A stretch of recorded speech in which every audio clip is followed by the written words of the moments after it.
Hello again, everyone. Welcome to another episode of Game Pass Grab Bag, your weekly podcast reviewing games in the Game Pass collection, bringing you three unique perspectives from varying skill range.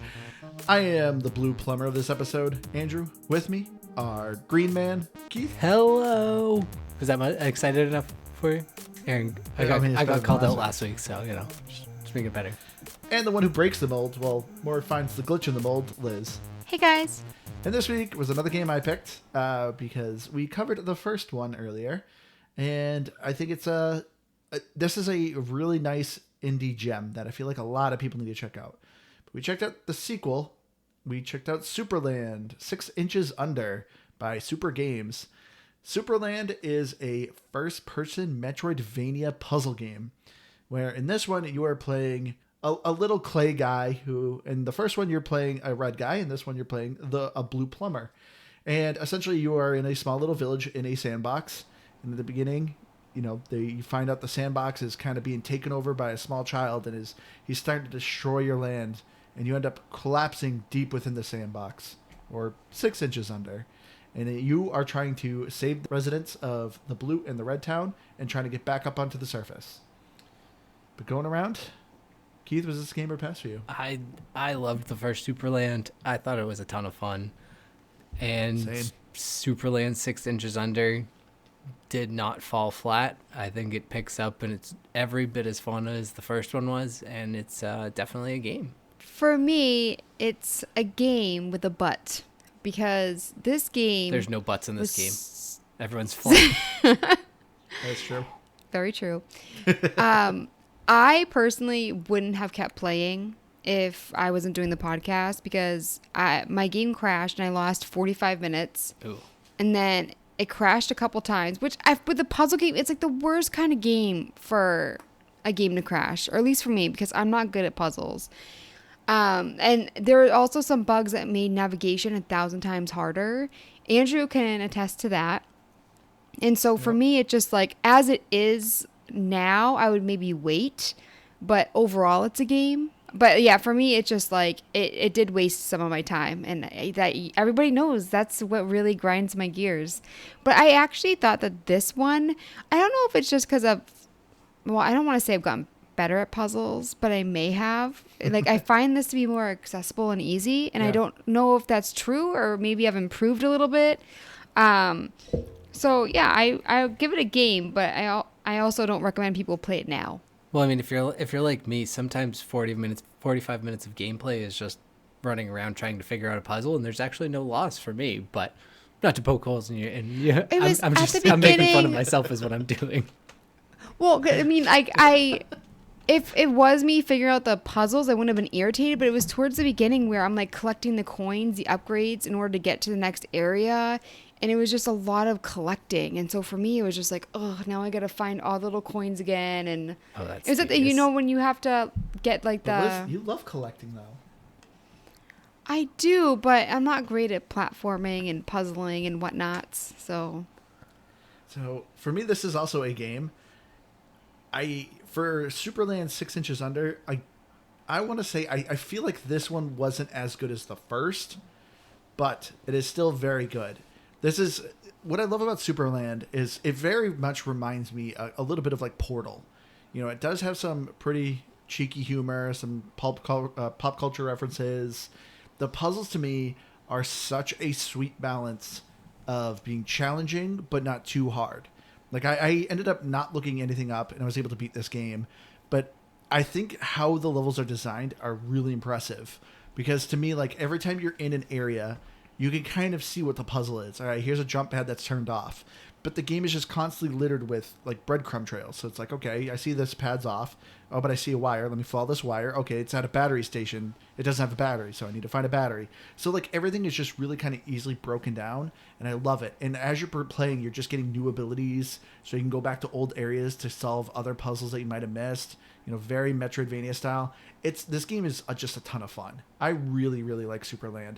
So that's why I wanted to cover this game, because I feel like the first one didn't get enough credit. And yeah, it's just a real gem. But I do agree, Liz. The very first Supraland, if you listen to that episode, I remember at the very end, I had a game-breaking glitch where the jump pad wouldn't turn on for me to get to the final area. They eventually patched it, and I was able to do it. But I'm surprised I did not get any glitches, but yeah, Liz got some pretty awful glitches.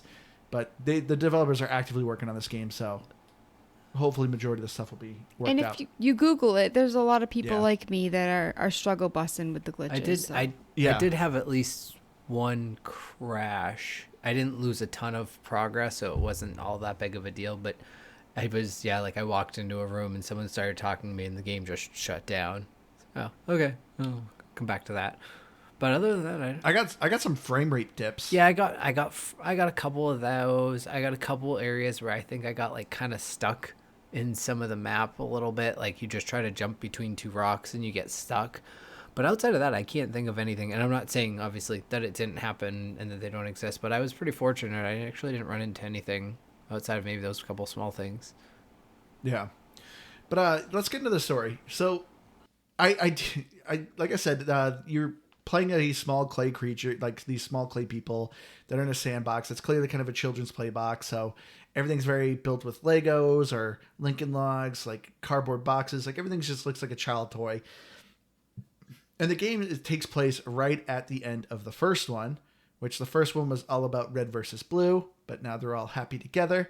And the Red Prince, who you played in the first game, is all jacked up and everyone thinks he's awesome. And he's, this hot celebrity. He's got he's all going the on a upgrades. rocket ship. Yeah, which I kind of love that beginning joke of it. And then he keeps taking all the upgrades from you when you're trying to loot. But he ends up trying to go on a rocket ship to try to talk to the little boy who owns the sandbox. But something goes wrong. His rocket crashes and the little boy starts to destroy the sandbox. So all the residents ends up falling down and you end up discovering the gray people who live underneath the sandbox. And you are trying to climb out of the sandbox. What did you guys think of the story this time around?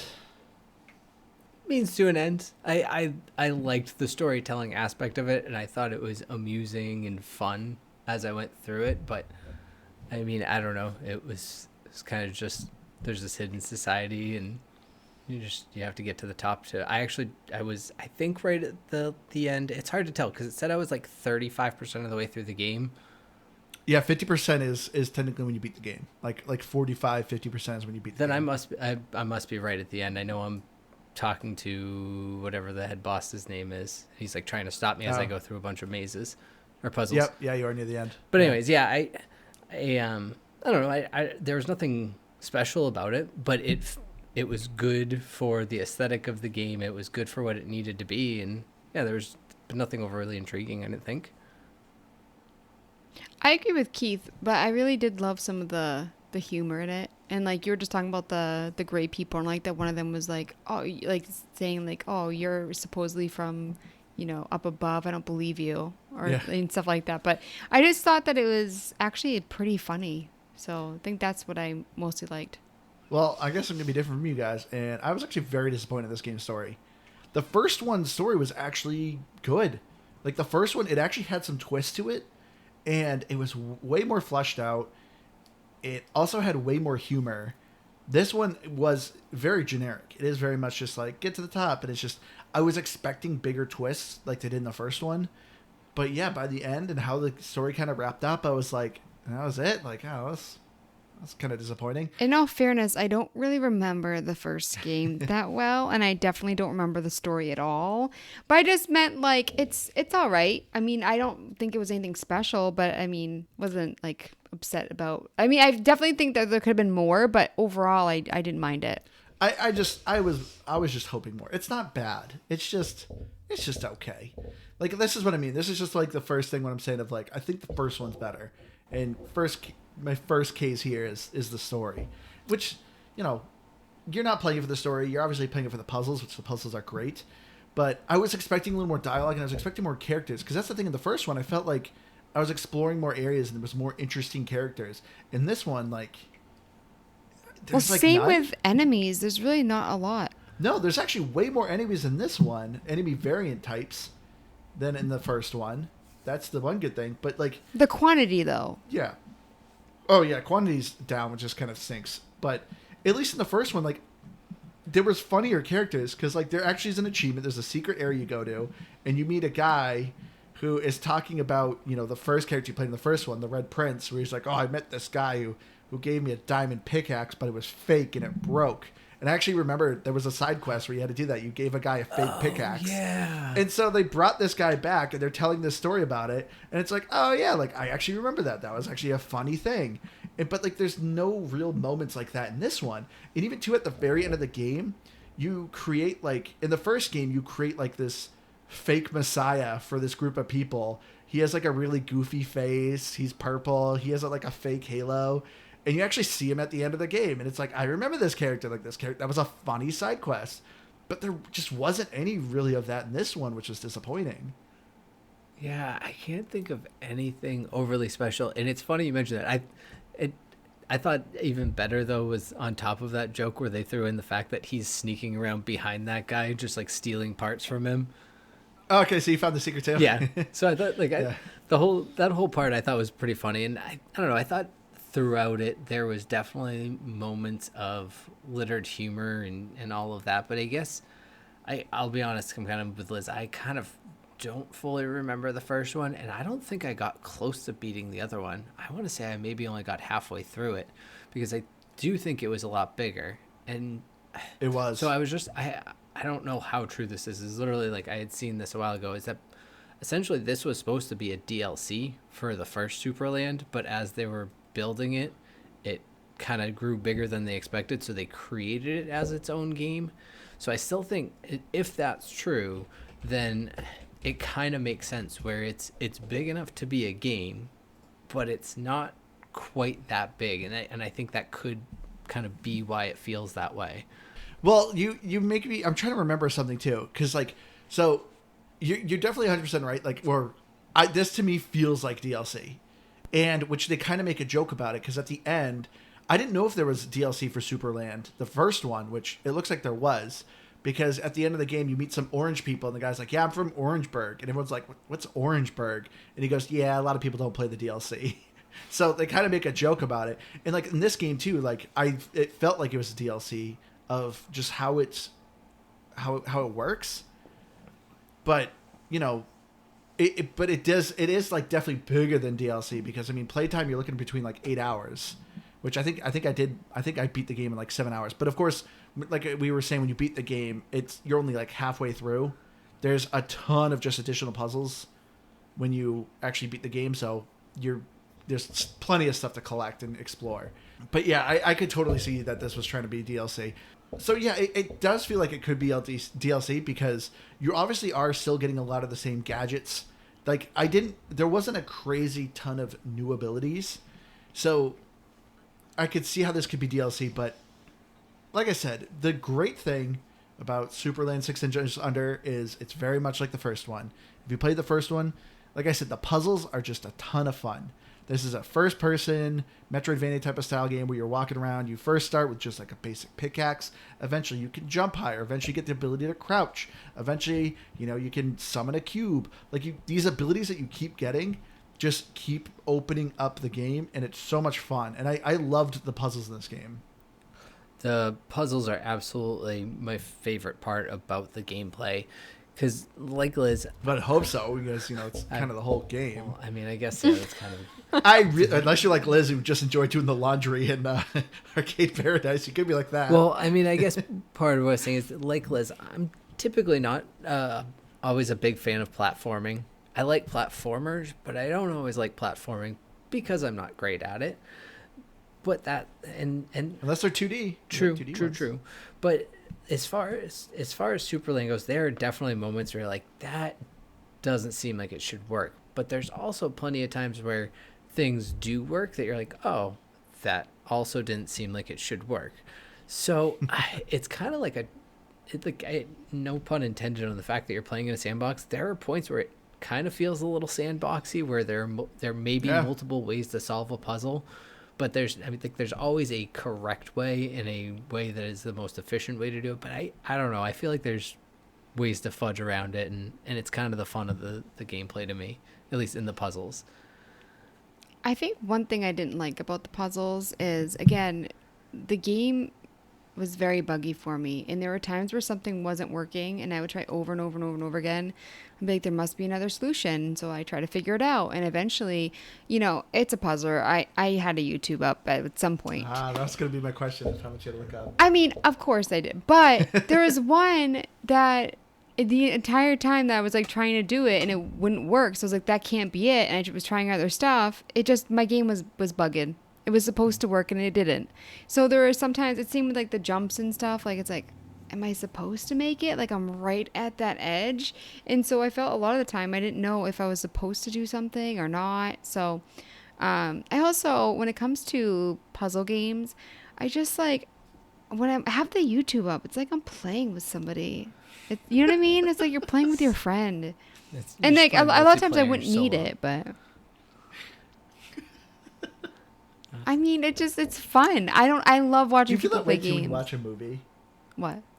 Do you feel like you're there when you're watching a movie? You're like, I'm helping these people fight aliens by watching them. No, she reads the book while she watches the movie. No, I didn't. Of the same book she's reading. I feel like I didn't say I feel like I'm helping the person in the YouTube video. I didn't say that. I just said that I feel like I have a friend playing video games with me. Because, I mean, like with puzzle games, like sometimes I get it. And then if I have trouble, I'll fast forward it and I'll be like, Steve. Oh, help me out with this one. Yeah. Liz, I'm sorry. You sound so lonely. Unfortunately, you're not married and have a child. There's no in all fairness, there are like some weeks because Andrew works overnights that I am by myself during the day and the evening. That's many days in a row, and I am by myself. But one thing I was disappointed in, and I found a great video, and it was really like speedy with like him doing the puzzle and stuff. But he didn't talk. And most people like it when people don't talk, but I like hearing the conversation. I mean, how can you be playing with your friends if they're not talking to you? It just feels rude. Come on, Steve, tell me your day. Well, so it's funny. I remembered one of the bugs I ran into that wasn't a really game breaking. It kind of made my game more fun. It was the beach area, somewhat towards the end, I guess. Yeah. But I picked up one of the flowers and then I got punched in the face by the lifeguard, and my flowers just went flying through the air, and they just flew through the air until I reset the game. So, it was just a fun little extra confetti I had. Luckily, there was extra flowers, so I was still able to use them for the puzzle I had. But all that to say, I like the idea of you picking flowers and someone just punching you in the face because of it. They're just like, hey, I don't know, I was trying to go into the lifeguard room or something. They didn't like it, but yeah, they punch. But you had flowers, But it's weird. You can't hurt the other people that are like you. You can obviously hurt the enemies, but you get like knocked around a bit, and it also. I thought it was really interesting. This is like really off topic. The smell thing towards the beginning of the game, where like you put the trash in the shower, and then like the flower guy, where you like have to get the flour all over you and stuff. I thought that was like. Did they have that mechanic in the first one? Did they? I thought there was, but maybe I'm wrong. See, I shouldn't be allowed in this episode. I can't remember any of the first. I am like the worst gamer ever. I don't fully either, because partly too, I also played a good 5 hours of the game, so I probably played the majority of the game in the first like week that it came out, and then I put it down for about 2.5, 3 weeks, and so I've only played up to where I am since then. So I'm in kind of a weird spot, because so for all I know, I could have played the beginning 5 years ago, since it was, 4 weeks ago. That's about the same equivalence of time for me. But what I did like about the puzzles, and I have to put my number out there, I looked up one puzzle because I was really getting annoyed. It was right before the beach. I was trying to just figure out one thing, and I couldn't, and I. Is it that long, tall tower? Yeah, it was. Yeah, that one was having me scratch my head. The thing about it is, and this is where I was going to say about the puzzles, is usually my hardest thing is starting it. Like Liz mentioned that this guy was kind of zipping through the puzzles, and that's kind of how they go. It's a lot of times, it's like you said earlier, Andrew, where you kind of walk into an area and you analyze everything and all the solutions, and so it's almost like they're like these mechanical puzzles, and I think that's why they're so fun to me. Is like I can see the solution, I just have to put it together. And literally the only thing I did that I had to do was, I think honestly, the only thing I hadn't tried. And I mean, it's kind of easy to say when you get to that point, But I was like, it was such a simple solution, and I was like messing with the gadgets that I needed to use. I just didn't put the pieces together correctly, and that's all it was. And it was so simple, and from there I zipped through the rest of the level. No, like that was a big puzzle that it was having me scratch my head. I surprisingly did not look up any, but I was at work when I was at that section, so like as I was trying to figure that puzzle out, I had to go and do something, so I put it down, and I'm just constantly like thinking that puzzle over my head. Then I was like, wait, what if I tried this? And that's how I was able to figure it out. Well, but yeah, I thought the puzzles were a ton of fun. The one Sorry, real quick, Liz. The one right before the beach, because the beach was like a tall tower too. Yeah. Okay. That one where you get the force cube. Yes. Okay. Sorry. Let's go ahead. Yeah. I was just going to say, it's embarrassing, but a lot of times when I look up a puzzle, it's because I'm lazy. And I also, I have very little time to play video games. And so for me, I want to get as far as I can, as fast as I can. So I'm like, how long is this taking me to do this puzzle? But then, I think about, I told Andrew today, my daughter was playing a video game, and she asked me to help her with a section. And I had no idea. She was playing it with Andrew the other day. I had no idea how to do it. Hedgehog. Yeah. It's just not a hard game. Well, anyways, I couldn't figure out how to do it. And so I was like, you know what? Keep trying. She tried until she got it. It took a while because it was this fancy trick or whatever. And it took her a while, but she kept at it until she did it. And I was just like, she does not get that from me. What, Keith? Did she have to hit A? No. Because it's literally the only button you hit. No, you had to hold down and then do something with the other stick. Yeah, we do the charge. It's Sonic 2. So I haven't played a Sonic game in years. I tried everything but holding down, in all fairness. I mean, it wasn't hard. Do you know what it was? I had just woken up and I had taken one sip of my coffee. Oh, that's fair. My brain doesn't work until I've had my full cup of coffee. I've been on a weird kick lately where I'll go 2 hours into the day before I have a coffee. I don't know why. But I'll get up and go about my day, and I'm like, oh yeah, I haven't had a coffee, and then I'll go make a coffee. Not all the time. See, all of my family is addicted to coffee. We just can't work that way. It's we have to have our.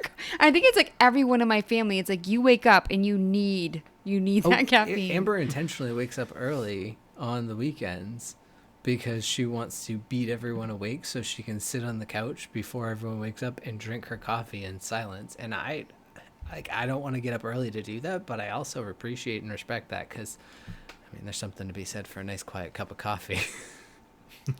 Without hearing, Mom, Mom, Dad, Dad, Mom, Mom. Yeah. Well, that never happens.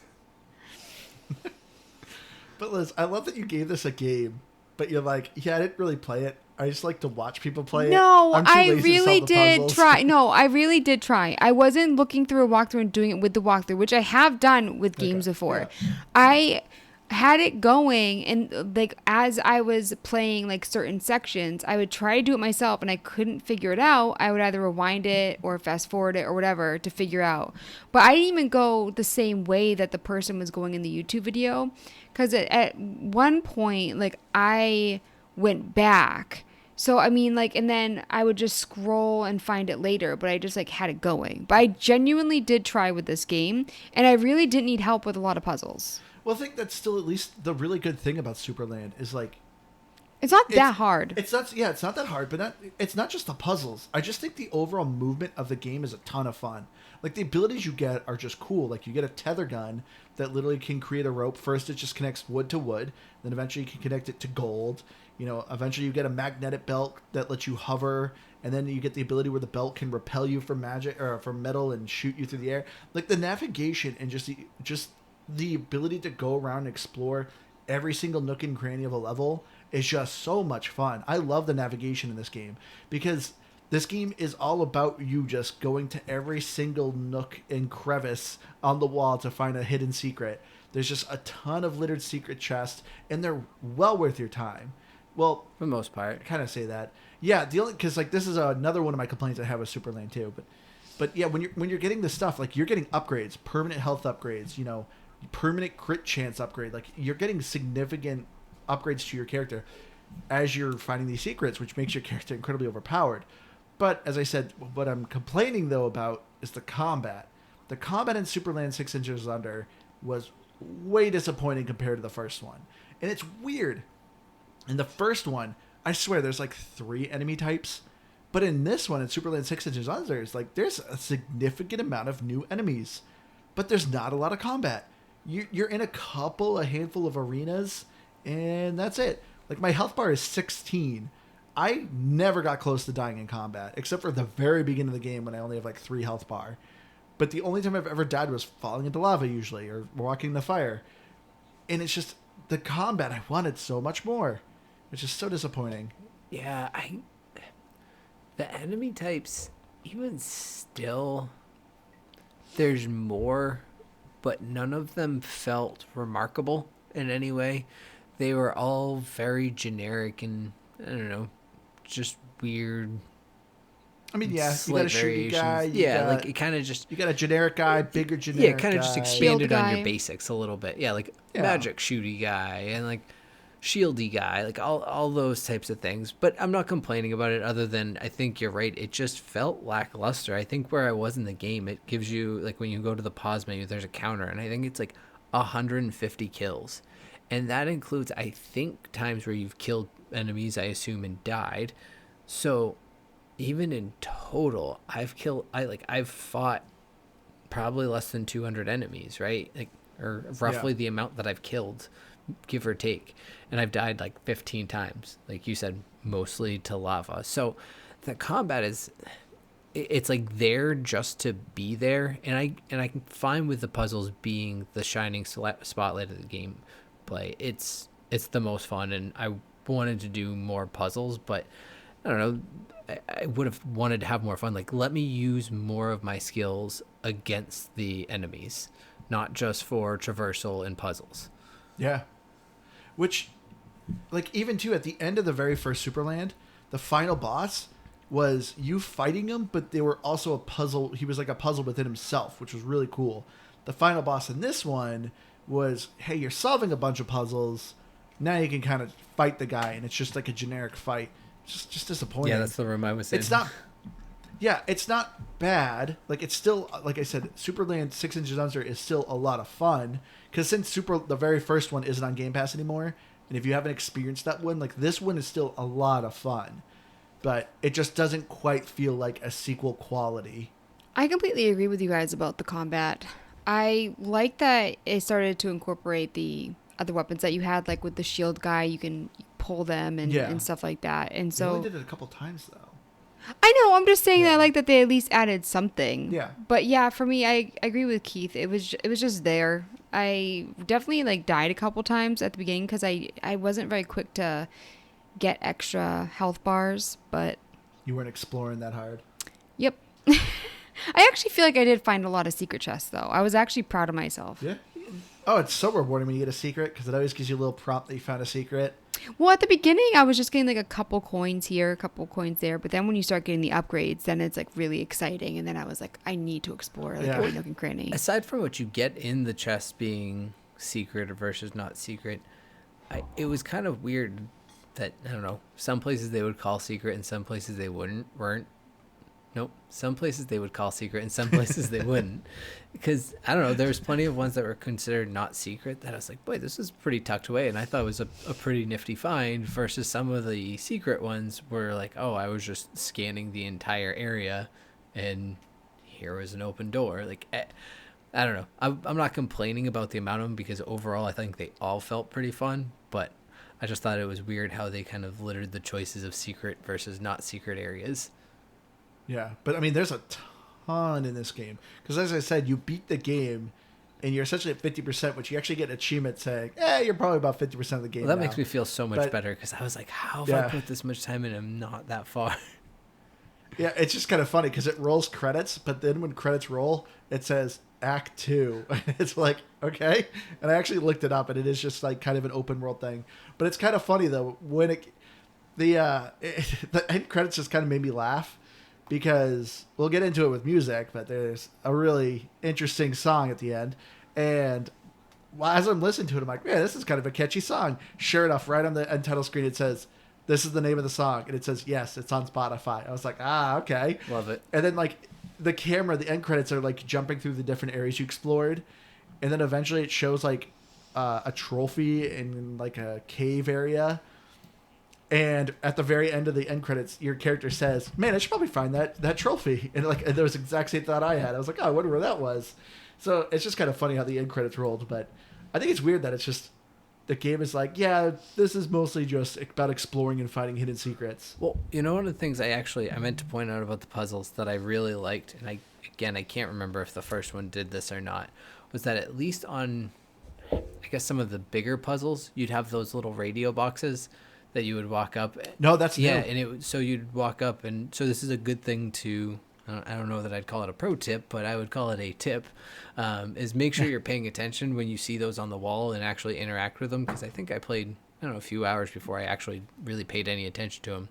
But it will tell you like, hey, you're able to complete this puzzle or you're not able to. Well, if you're able to, it will just insult you for not knowing how to complete it. But if you don't, it will just insult you for not being able to have the things to do it either. So it's a good way of what's that? A litmus test to sound smart. That it. Why didn't you guys give me that tip? Well, you didn't ask I me. thought it was obvious. Yeah, it's on you. You should ask Keith. Because I'm not going to tell you. I mean, why didn't the YouTube friend have it up? Because like you said, he wasn't talking. If he was talking to you, he could have explained that. But you got to find a good YouTube friend that talks to you, Liz. You can't. No, but like the words come up when people are talking, though. Like, you know what I mean? Like the bar. So I'm assuming that when you interact with it, the bar comes up so you can read it. Yeah. It comes up as like a text bubble. So maybe that person didn't have Yeah. subtitles on, though. Put subtitles when, I mean, they kind of exist. But he wasn't going up to the I also wasn't boxes. watching it the entire time either. I was more skipping. Yeah. But yeah, I loved that. It was a really nice feature because, as we said, it's a metroidvania type of style puzzler. So sometimes you're in an area and it's just like, oh no, you're missing an ability to solve this puzzle. So yeah, it's really nice. But I do think it's funny that it was like insulting you, where it's just like, yeah, you got everything, but you're just probably not smart enough to do this. Well, it's a blessing and a curse though, because on that same area what we were talking about earlier, there's one in particular, like this big white rock. And it's like, yeah, you have all the abilities to get up here. And I think it says you're probably not smart enough to figure it out or something like that. And I actually did look up the solution for it. I wasn't able to do it because it's some weird, like you need to launch yourself just right off of one of the mechanics in the level. And I don't know, maybe it's an achievement, but I was like, that looks too difficult. I'm not going to do that one. It is an achievement. There's there's piles of bones. There's 6 you need to collect. And each one of the piles gives you an achievement. Oh, okay. So yeah, there's a pile of bones up there. Did you get that one? No, you haven't tried. Oh, okay. Because I actually looked it up too, and I think you eventually can get a double jump. Okay. Like, It didn't look like this person used it, but that's probably the better method. Yeah, that's what I loved about this game with like the secrets. Like you can actually get some abilities where you really become overpowered. Because I remember in the very first Supraland, like by the end, I was just like scaling all these walls because I think I had a triple jump in the first Supraland. Like you can just basically jump forever, and you just have like these wacky abilities. So I think they're in this one too. You just kind of gotta find them because I know it's another secret area, but there's a flamethrower you can find, which will make things incredibly easy because you need to solve some puzzles with fire. But now I have a personal flamethrower, so now I can solve a lot of these puzzles really easily. But yeah. That's what I love about it. The game's progression is just a ton of fun. But I gotta say, the other thing I also love about Supraland, I love the graphics. This game has so much charm to it. Because as I said, you're playing just like a little clay figurine, very much like Gumby. And all the other people... I was trying to think of his name. The entire time we've been talking, I was like, it's not Gumpy. It's Gumbo. I swear. But yeah, no, you're kind of like Gumby, where you're just like this little clay figurine. You know, you kind of look like a stick figure, you know, and all the other people are just usually just a different color variant of you. And I even, too, like where you get health, you know, there's a Play-Doh canister that drops it into a mold and you step on the mold and it gives you health. It's kind of funny. But yeah, the charm of Supraland is so much fun because you're just this tiny figurine. And so you're jumping on Lego blocks, you know, you're in a giant animal cage in Cage City. Everything's made out of like cardboard. I love the art style of Supraland. Well, and every little area was different. Like, it felt like if some kid had set this up in the sandbox and was like, okay, here's the beach over here, and set up the little beach resort, and they set up, you know, all the different little areas, and every aesthetic was similar in the aspect of, use some of the same building blocks and pieces, but overall every area felt like what it was, and it was unique and different and fun. What I was surprised too is that it didn't feel claustrophobic. Like that's what I was afraid of. Like when it's like, oh, 6 inches under, and it's like, is this all just like cave exploring stuff? Like I don't know if I'm gonna like it as much. And that's the thing too. I thought it was gonna look kind of samey, just more caves and stuff like that. But no, like it actually was very bright, very vibrant. I did, when I was playing on cloud, I did have to up the brightness a little bit. I noticed when I played on my Xbox, it was fine. But when I was playing on cloud, it seemed a little extra dark. So I had to kind of, some areas were a little hard to see. And you don't really have a flashlight. There's a way you can kind of cheese some lighting. But yeah, I just turned the brightness up, which was very easy to do. Yeah, if you go in the corners, like, do you have like a headlight or something, or a headlamp? Your what's that green light? Glows a little. Oh, okay, because it was more up. I felt like, so I was wondering if there was something on the character's head sometimes. No, your character's wearing like an Indiana Jones style hat, so there's no light on it. So observant of me. I also really like the grumpy faces of the people. The grumpy faces. Like when they look angry, their eyes. Yeah. You didn't notice that? I mean, I guess, but you only liked it when they were grumpy. No, I just thought it was cool that they gave some of the people some expression, because like you go towards them and like some people are like kind of like a leave me alone type of thing, and you can just tell by their expressions if they're.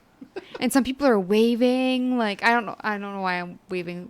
Thank you for waving toward us. But like a big wave. I'm doing a big wave for you guys. Yeah.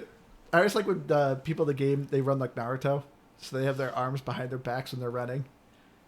I was kind of like that style. But the big mechanic change kind of in this one is, as we said, you're a plumber, but honestly, you're more of a miner, because you get a pickaxe. In the first one, you got a sword, but you actually have mineable areas that you can actually hit, which I like. The mineable areas look like Minecraft rock stone blocks. So they're very square and very pixelated, so you kind of know you can go up and smash them. But I love when you smash them, and actually they break into like a million pieces. This is probably why the game kind of suffered a little bit with frame rate dips with me.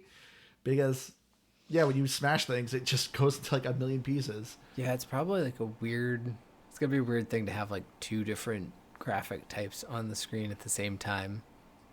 Yeah. But it was, like I said, that was my biggest glitch issue was frame rate issues. I noticed I got most of them when it's in the Bank District area is when it really started to kick in. And it's not awful, but yeah, I'm just playing and it would just kind of get choppy for a little bit. Then it kind of clears out. So this game has some areas it needs to smooth out, but I'm really glad that you were there for the some of the glitches that I had, because I didn't notice this was awful. Yeah, the bridge like won't go down, and then the other one, the glass reappeared, because I remember it broke. Yeah. But then it's like now there again, so there's no shortcut anymore. But yeah, the bridge like being stuck up. Yeah. So like the main city, Cage Town, it's 3 layers. So you obviously start at the bottom, then you go to the middle, which they call middle class. Then obviously the 3rd floor is upper class. But yeah, once you get a certain ability, you're supposed to hit a switch. You can't hit it multiple times. It's a one time you hit it, it's done. A giant stairway is supposed to come down, in which it obviously had to have come down once for Liz, but now it's up. And Liz can't get it down anymore because the switch has already been activated. And then you tried going to the last checkpoint. I found a way to glitch my way up there, like kind of cheese my way and shoot myself up there. But you're supposed to be able to go up and down. Yeah. So now every time I go down, I'm not going to keep playing the game anyways. Yeah, because but that's a game ruining bug right there. Yeah. This is very unfortunate. Yeah, that sucks. I'm fortunate that it's always me. Yeah, it is weird. I don't know. Well, no, because the first Supraland, like it was you, but in general, it's me. But I that's why I love when you can see it and you're like, Liz is not making stuff up in her head. But yeah, so this is why take it with a grain of salt playing this game. But where Liz is at, it would suck, but it would maybe take an hour to 2 of gameplay to get back where she was. Because once you know all the solutions to all the puzzles, and like I said, this game's, you're looking like 8 hours for completion for beating the main story. So it's not a terribly long game, but that's still just massively frustrating. But they are actively patching it. The last patch was in June. So they just recently came out with one to fix some of the stuff. I also read that like losing a big chunk of your progress usually happens within the first hour, which is what happened with me. So I think I was at 15 minutes and it crashed at an hour and 15 minutes. And so I guess I lost an hour, not 45 minutes. Which I know for Keith it would frustrate him because the big thing with this is you can't skip story. So whenever there's dialogue options, you just kind of gotta sit there and watch. They're all pretty. Yeah, I wish I could hit X. You kind They're pretty of can, small. but yeah, they're all pretty short dialogue. So this is kind of side rail a little bit, but I was trying to find something about the developer and I was curious, and I found like the Epic Games page for 6 inches under. The first game was pretty much made by one guy, and this game had a team of, well, it says the core team was 6 people, and so each of them made like a couple of them made like 1 or 2 areas per member, I guess, and yeah, so that's why basically they were explaining, and so I think this confirms it, is that it was supposed to take them 3 months to make it, but instead it took them like 2.5 years almost, and that's why they call it like a 1.5 more than so it's not, it's like they'll tell you it's not DLC, but it's not really a full game either. So it's kind of weird. So this, there's now 6 people instead of 1, and it kind of took them longer. Well, and they said it got more much ambitious. So I assume what probably happened is they were like, okay, they kind of got excited about the resources, and everybody kind of built their own DLC, and then they went, well, it's too many DLCs. But then I don't know, didn't just make it a couple free DLCs or something. Yeah. But I will say I do love the about this game, because it basically sums up everything we've said about it. It says half the player abilities are the same, half are new. Puzzles are simpler in the main path, mostly optional. Less combat, new enemy types, more optional content. It's like, oh, this could, our episode was summarized in the Epic Games page. We just said it better.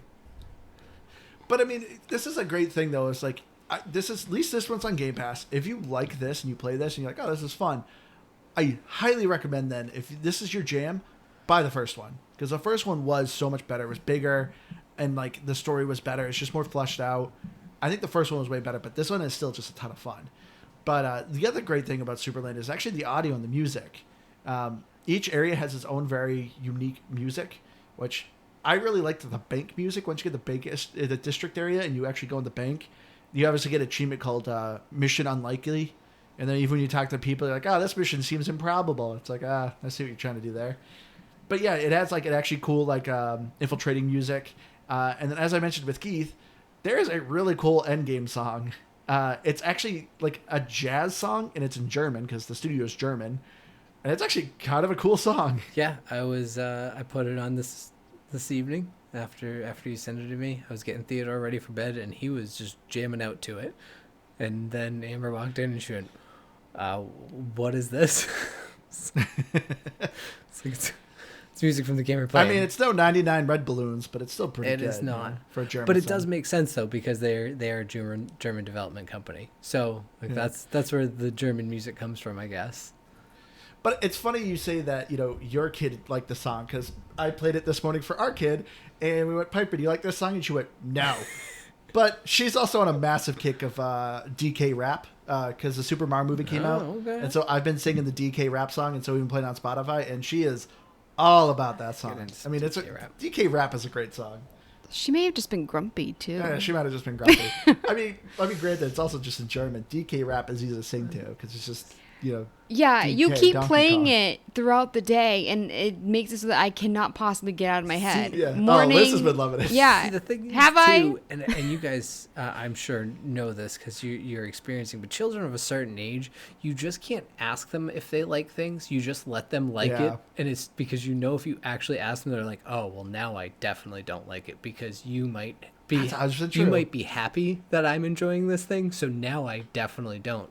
But if you just let it go and let them enjoy it, they'll just continue enjoying things. Pro parent tip right there. It's the same with food. Yeah, this morning, like if I say, never ask them if they like a meal ever. Well, if I say like, Piper, do you want some eggs? No, I don't like eggs. And then, I mean, she usually doesn't say that sassy, but sometimes she does. So this morning, though, I had some roasted veggies and some eggs and avocado, and I made myself a little scramble, and I brought it to the living room, and I start eating it, and I'm looking at her out of the corner of my eye, and she's like, I want some of that. What? Well, scramble in a brother's kitchen. I love it. It's one of my many I personalities. know. You should do a whole episode like that. Cooking with Liz. But anyway, so she comes over and she's like, "Can I have some?" And it's just like, but if I asked her, "Oh, do you want some of this?" She would have said Nope, no. absolutely. It's 100% true. Theodore will eat half of his meal with no problem. You look over and go, "Oh, is that good?" And then he goes, "Yeah," and he just throws his whole entire plate on the ground. I'm like, well, you liked it until I thought to ask you. So I just don't acknowledge him eating. If he's not choking, he is good to go.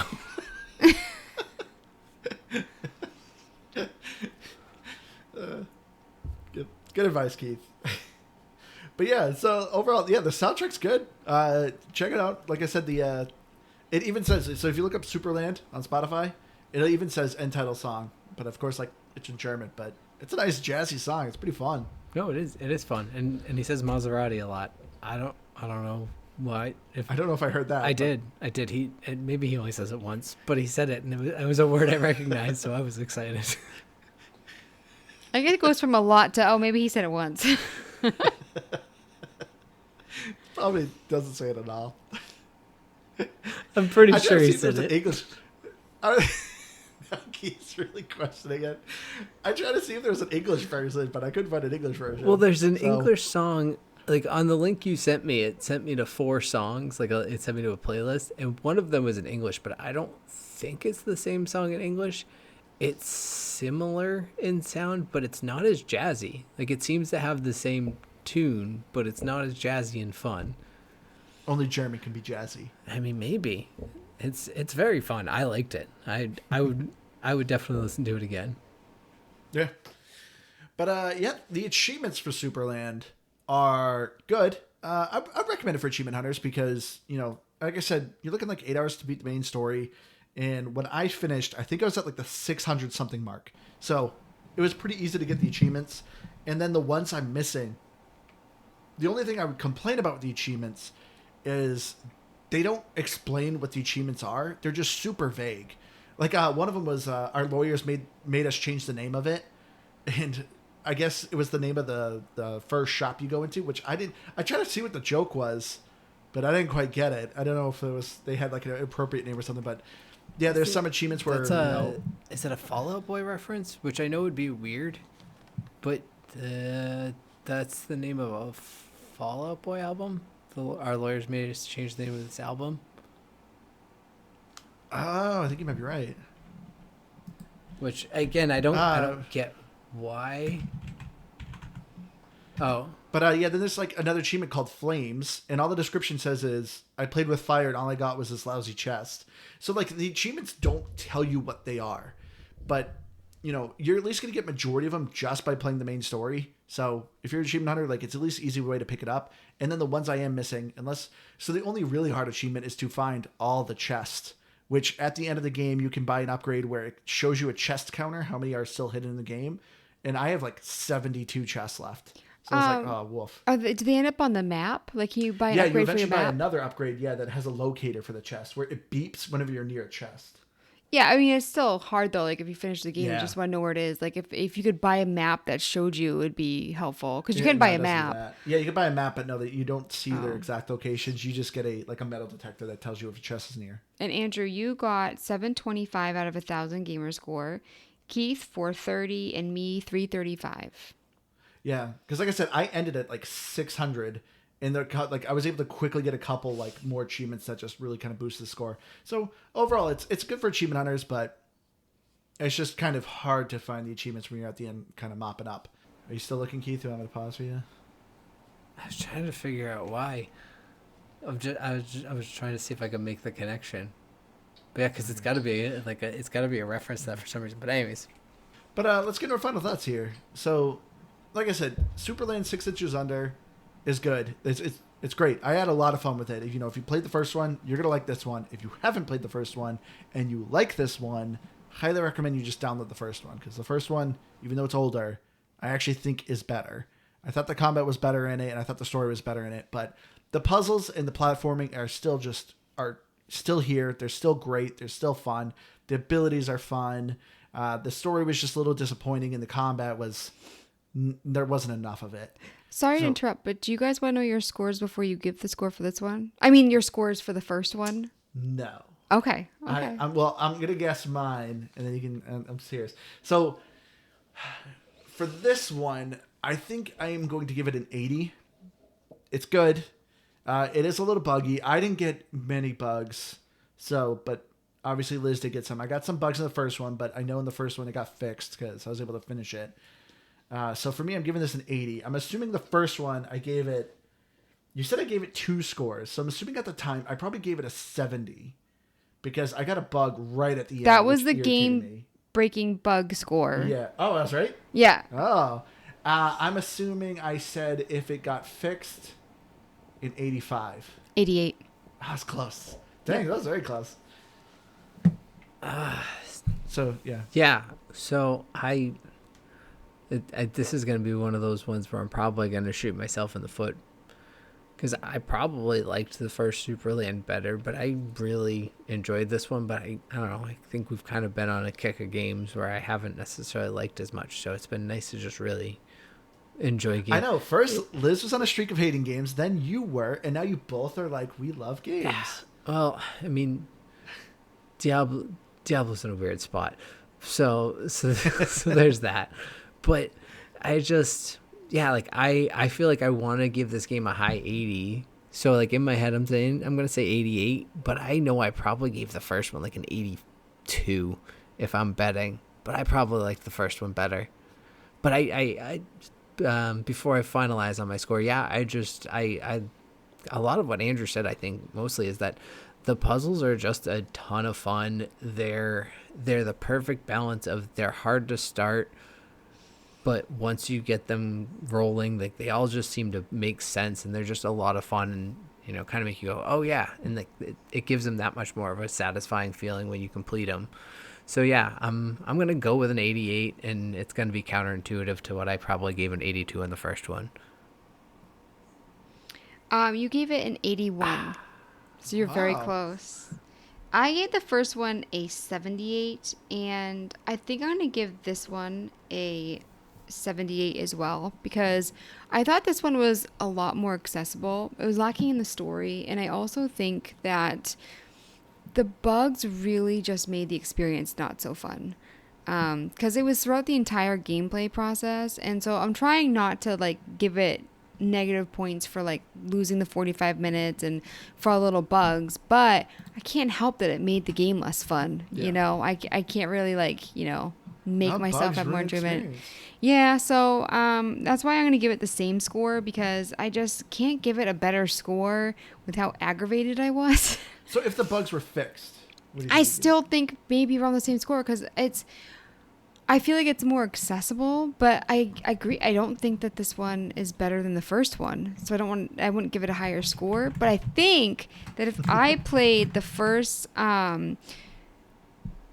game again, that I would probably end up giving it a higher score, because I feel like we've played a lot more puzzle games since we've played the first one. Oh, yeah. And so I think I would have an easier time with it, and I just think I would like it more.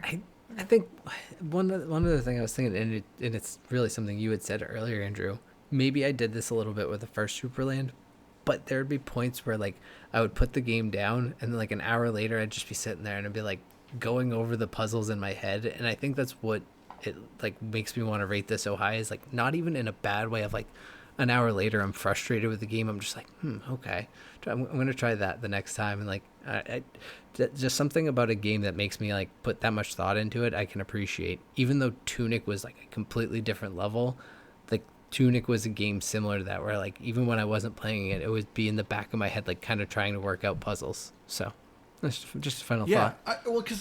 Because it's not just a generic puzzle game, it's a platformer puzzle game, which there really isn't too much. Like the only one I can easily think in my head is like Portal. Like Portal is like a platformer puzzle type of game. Because like a lot of times when you're playing a game, like a puzzle game, like they're kind of like sweaty. Like they're very hard and just difficult. They get crazy hard, like Talos Principle. Like Tunic was very hard. Like those, when I looked up the solution, I'm like, there is no way I'd figure this puzzle out. But like with a platformer puzzle like this, it's like, oh, okay, yeah, I see where it's trying to go. But what it wants me to do. But yeah, it's fun. But anyway, I think we'll wrap it up here. So thank you all so much for joining us. If you have any game suggestions, please go to GamePassGrabBag.com. You'll find our links to everything. Shoot us an email, message us on X or Facebook or whatever, or Discord. Say hi. We always love to hear from our listeners. Or you could write on our Spotify episodes. We usually have a comment section. I wish Spotify would make it easier for me to reply to people, because I do feel bad. A lot of people kind of ask me questions on there, and it's like there's no easy to rate a response. But I always love reading everyone's comments, so we greatly appreciate anyone who says hi to us and comment on our stuff. We always love hearing from you all. But I've been your hardcore gamer host, Angie. You can find me on Xbox Live, Firebird01952. I've been Keith. And well, I guess just kind of actually backing up Andrew on this one. Yeah, if you have something that's like an actual question, shoot us an email on that, because we'll definitely respond to that. But also keep leaving comments, because I go through Spotify from time to time and I read through the comments, and it's always fun. So yeah, keep them coming. And I'm Liz the Noob, gamertag come on Dean, and I'm on Twitter and Instagram at Liz Noob, Noob is EW. All right, everyone. We love you all. We'll see you again next week. Bye, guys. Bye.